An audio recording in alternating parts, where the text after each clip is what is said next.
Ave Maria, cheia de graça, o Senhor é convosco. Bendita sois vós entre as mulheres, bendito é o fruto do vosso ventre, Jesus. Santa Maria, Mãe de Deus, rogai por nós, pecadores, agora e na hora de nossa morte. Amém. São Padre Pio, intercedei por nós. Olá, caríssimo, paz e bem, Deus abençoe. Tome cuidado com seus propósitos. Caríssimo, nós fazemos propósitos durante a nossa vida. Nós queremos, de fato, alcançar metas, objetivos.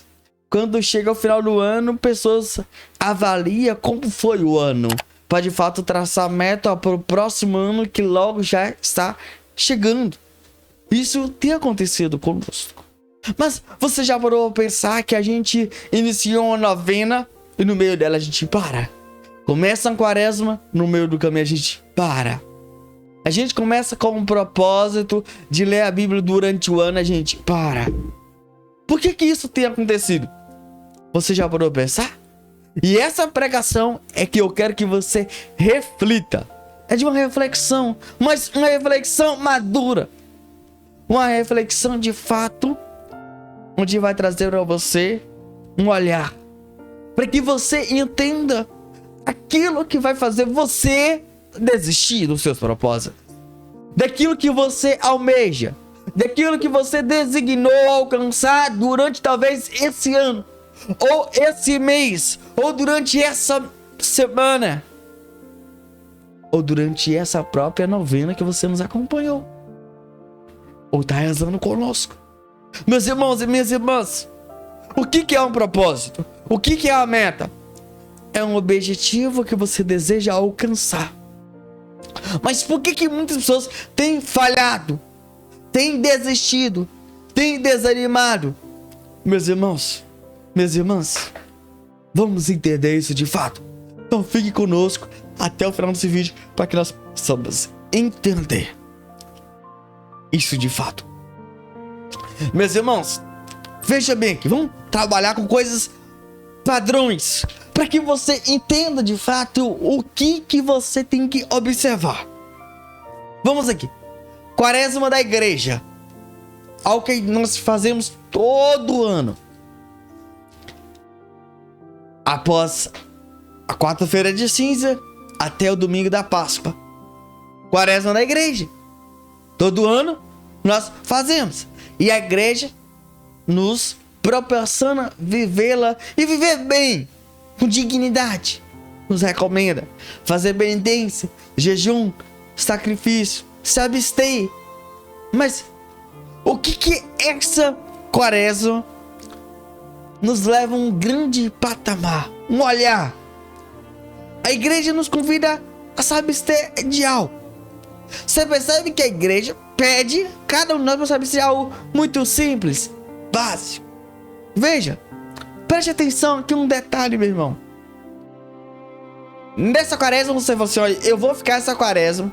Eu gosto bastante de café, de chocolate, refrigerante, certo? Algo simples aqui, bem simples. Perfeito? Você está entendendo? Vou ficar esses 40 dias sem comer esses alimentos. Perfeito? Perfeito. Legal, legal. Bom propósito? Bom propósito. Boa meta? Boa meta. E aí, Wênio, o que eu faço? Ué, cumpri. Mas, Wênio, quando eu começo, depois de 10 dias, 15 dias, me dá aquela vontade de comer aquele chocolate, de beber aquele café, de tomar aquela Coca-Cola. Eu substituí a Coca-Cola por um refrigerante, corrigindo, aquela Coca-Cola por um suco, por um chá. Eu substituí por água de coco. Eu substituí refrigerante por isso, Wênio. O que você acha? Legal, legal. Wênio, eu substituí o chocolate por uma fruta, uma maçã, uma uva, uma pera, uma ameixa. Perfeito, perfeito, parabéns, parabéns. Wênio, ele substituiu o café por chá. Eu bebo chá. chazinho pela manhã, um chazinho à noite, o horário que eu bebia café, agora eu bebo um chá. Perfeito, perfeito, maravilha, maravilha. Que benção, deixa eu lavar. Entende?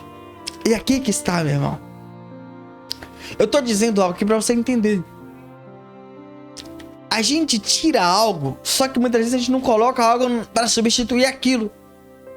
Percebe o maior problema? Você tem que tirar um mau hábito e acrescentar um bom hábito para que você possa perseverar nele. É isso. Porque se você não fizer isso, não tem algo que preenche aquilo. Você vai cair. Fala, tô entendendo tudo, Neno. Você está entendendo? Entende isso? A primeira coisa é isso. Você tem que substituir. Entende? Por exemplo, vou te dar um exemplo concreto aqui pra você entender. Wênio, nesse ano eu vou ler a Bíblia. Eu tenho um costume, Wênio, após o café da manhã, ficar no celular um bom tempo. O que eu faço, Wênio? Então, você vai pegar o seu celular pela manhã. Você vai pegar ele e colocar na sala. Você não vai dormir do seu lado. Coloca ele na sala. Deixa ele lá. E pega a cabeceira da sua cama, coloca aqui a Bíblia. Levantar. Você vai tomar o seu café e vai vir pegar a sua Bíblia. Então você tem que entender uma coisa. É uma coisa que substituir. Entende? Substituir. Só que calma, presta atenção, calma. Você substituiu, parabéns, Deus seja louvado, Deus seja louvado. Só que tem uma coisa. O celular continua na sua casa, o café continua na sua casa, o refrigerante tem na sua casa, o chocolate tem na sua casa. O que eu faço, ué? Meus irmãos, não é que você vai ignorar tudo isso. Vai dizer, não. A gente sabe que tem aquele objeto. A gente sabe que tem um chocolate, tem um refrigerante, tem um café, tem um chocolate. E a gente tem um celular ali. O que eu faço? Meus irmãos, presta atenção. Você vai lembrar do seu propósito. Entende? Tem uma mentalidade na sua cabeça. É aqui que tá uma grande coisa, meu irmão. É aqui, ó. Pra gente alcançar qualquer propósito, está aqui na sua mente. Está aqui. Porque o que te destrói é aqui, a sua cabeça. Você tem que cuidar da louca da sua cabeça, da sua mente.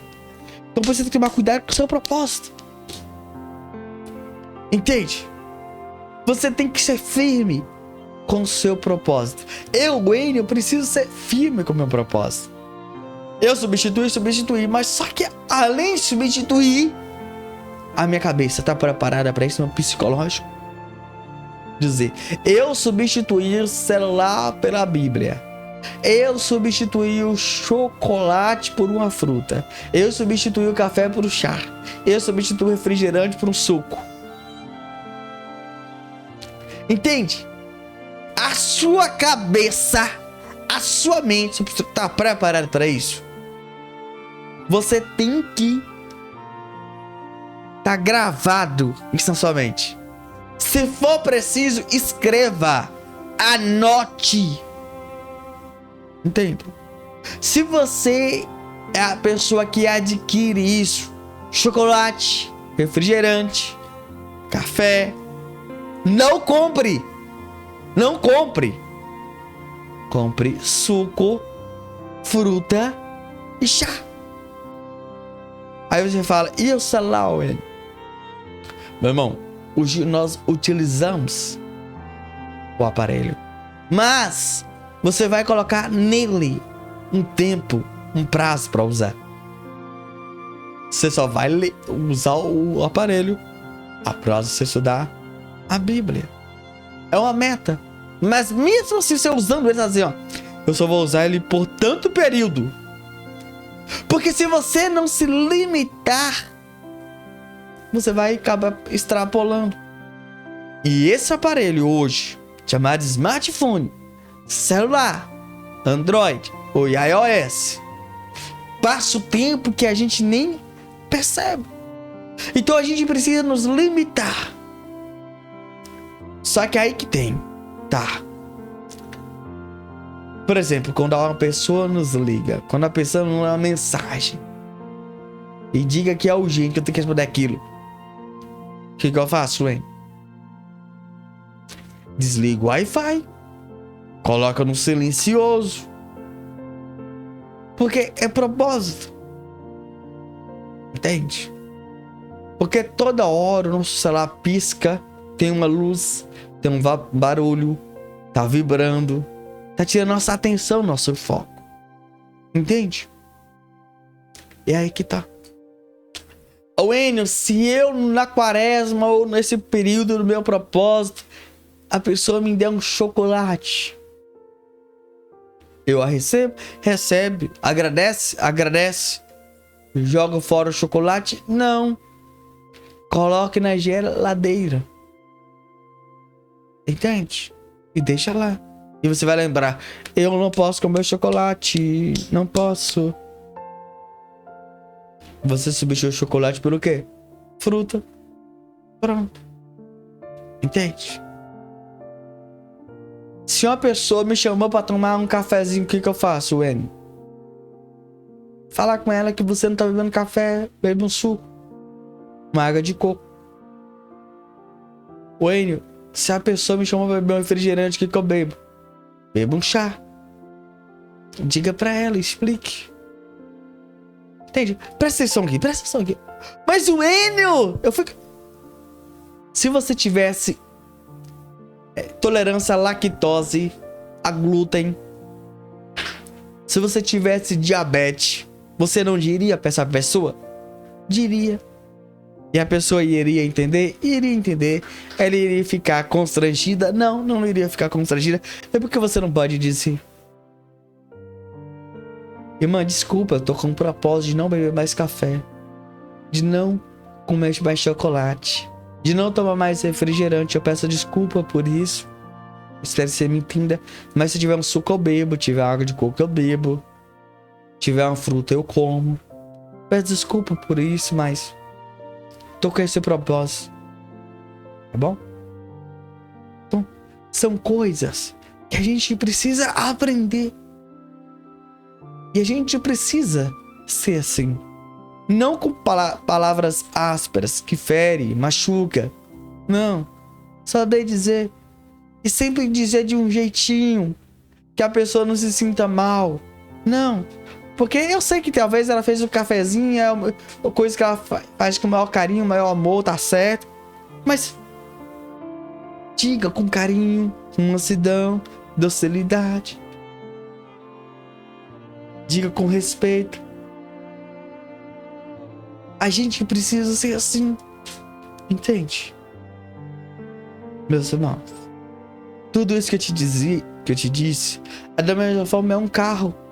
Se um carro quer chegar no seu destino, se ele não fazer o balanceamento, alinhamento, não trocar o óleo, não fazer uma revisão, não olhar os pneus, o óleo de freio, não colocar combustível, ele não vai chegar no seu destino.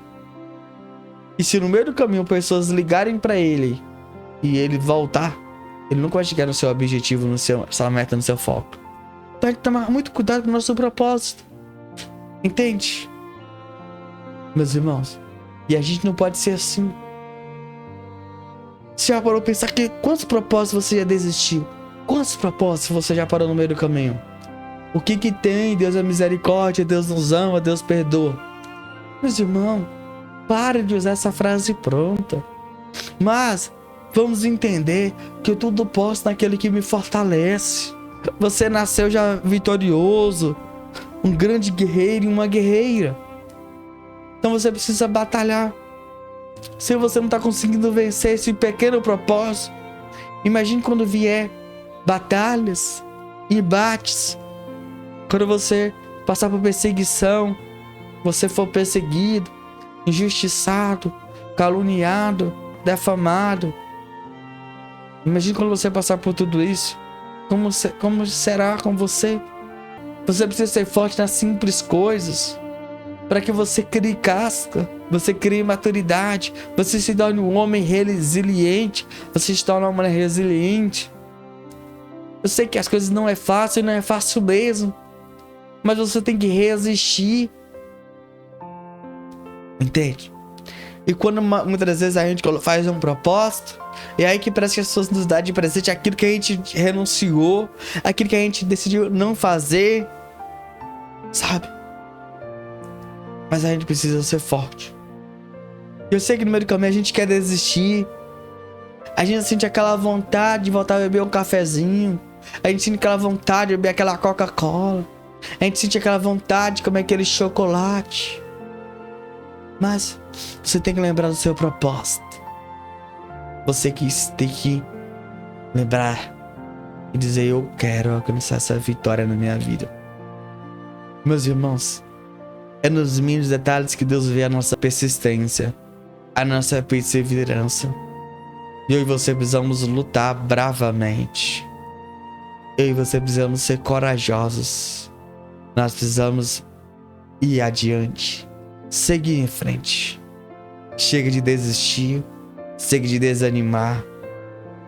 Mas eu e você precisamos olhar para Jesus e de fato seguir em frente. Chega. Nós precisamos olhar para dentro de nós e dizer: chega, eu tô cansado de desistir. Você não cansa disso, não? Então a partir de hoje, meu irmão, você precisa olhar dentro de si e dizer: eu quero alcançar esse propósito até o final. Basta você querer. Mas toma cuidado. Toma cuidado com as seduções. Toma cuidado com o seu próprio corpo. Vigia, ora, reza. E você tem que lembrar sempre do seu propósito. Ele tem que estar impregnado na sua mente, fixado na sua mente. Você tem que lembrar todo instante, todo momento. Você jamais deve esquecer. Você jamais. Então a partir de hoje, meu irmão, tenha o olhar fixo onde você quer alcançar, no seu objetivo. E lembre-se, nessa meta que você traçou, onde você de fato está se designando a alcançar, chegar. Lembre-se de uma coisa: vale a pena. Quando você finalizar esse propósito, você estará preparado para outros propósitos. E é isso. E se você não concluir esse propósito, você vai continuar sendo o mesmo. E eu tenho certeza que você não quer ser taxado como o mesmo de sempre, que começa e não finaliza. Então eu e você precisamos querer. Mas não adianta somente querer. Força de vontade. Lutar diariamente, constantemente. Resistir às seduções, tentações, vontades. Mas lembre-se daquilo que você renunciou. E lembre-se daquilo que você disse que substituiu por aquilo. E você vai dizer: eu tenho um propósito. E você tem que colocar algo na sua mente: eu sou mais forte do que esses meus desejos, as minhas vontades. Eu que me controlo. Não é o meu corpo que me controla. Você tem que entender isso. E lembre-se disso. A partir de hoje, quando você começa assim, com esses propósitos, você terá uma vida abundante. Você vai crescer em estado de graça e santidade. Porque Deus vai ver o seu esforço. Deus vai ver a sua perseverança, a sua persistência. E Deus vai honrar a sua fé. Deus honra aqueles que de fato é fiel. Então a partir de hoje, seja fiel a Jesus Cristo. Nunca perca e nunca desanime. Amém? Nós vamos ler um relato que nós retiramos no nosso próprio site, Preste atenção nesse relato que vamos ler a partir de agora, por favor. A incrível doação de Padre Pio ao Senhor em seus propósitos de salvação não tinha limites. O heroísmo era para o Padre Pio o único modo de viver. Não conseguia estar na vida de outra maneira. Cada um de nós, ao vê-lo, dizia no seu coração: eu não seria capaz de fazer aquilo que ele faz. Era inevitável a pergunta: como lhe dá tanta força para estar sempre disponível para com Deus, orando continuamente e para com as pessoas, escutando-as e respondendo-lhes com surpreendente sabedoria? A sua fé, a única resposta. A fé, de fato, unia o Padre Pio ao pensamento de Deus e à sua infinita sabedoria. Fazia-o conhecer intimamente o Espírito de Deus e nele qualquer outra criatura. Penetrava na vida de Deus até ao ponto de rasgar qualquer véu de mistério, especialmente do Filho de Deus, tanto quanto possível, à inteligência humana. Pela fé, o Padre Pio entrava no Espírito de Cristo para conhecer em pleno as dimensões da sua caridade divina e de sua dor salvífica. A grande fé que tinha concedia-lhe a graça de viver em Cristo. Tinha o dom de conhecer aquilo que Cristo conhece e amava aquilo que Cristo ama. Sofria os sofrimentos de Cristo, vivia a sua própria vida e morria da sua mesma morte. Pela fé, o Padre Pio perdia-se em Cristo, para que Cristo vivesse nele. Pela fé, Deus permanecia nele e ele em Deus. Esta de fato faz viver os justos, leva os pecadores à conversão, move as montanhas e dá a salvação. Mediante a fé, o homem conforma-se à imagem de Cristo. Ver o Padre Pio era como ver Cristo em pessoa. O Espírito e a vida de Deus eram nele tão grandes que nos era difícil vislumbrar, por assim dizer, mesmo no seu corpo, os traços de Cristo, no olhar e no andar solene e majestoso, no falar e no sorrir, no orar e no chorar. No altar, então, era preciso conter-me, para não achar que estava a ver Cristo em pessoa. De tal modo se assemelhava a ele. A fé no Padre Pio era princípio, fundamento e raiz da sua intimidade divina. Os pensamentos, as palavras e as obras do Padre Pio não eram senão os pensamentos, as palavras e as obras de Jesus. Livro Padre Pio, meu pai. Autor Pierino Galeone. Página 24.